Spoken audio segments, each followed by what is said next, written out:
кончилась война. Много лет, как все пришли назад, кроме мертвых, что земле лежат. Сколько их в то дальнее село, мальчиков без усах не пришло. Раз в село прислали по весне фильм документальный о войне. Все пришли в кино, и стар, и мал. Кто познал, но никто не знал.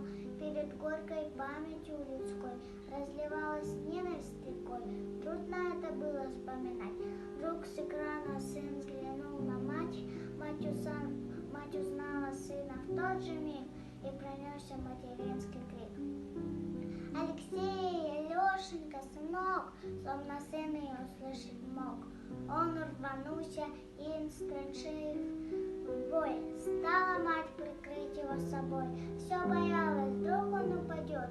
Но сквозь годы мчался сын вперед. Алексей, кричали земляки, Алексей, просили добряки.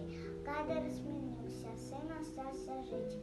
Просит мать о сыне повторить. И опять в атаку он бежит, жив, здоров, ни ранен, не убит.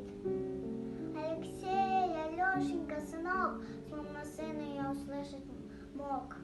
Дома все и чудилось кино. Все ждала, вот-вот сейчас в окно посреди тревожной тишины постучится сын ее с войны. Пусть мама солдатов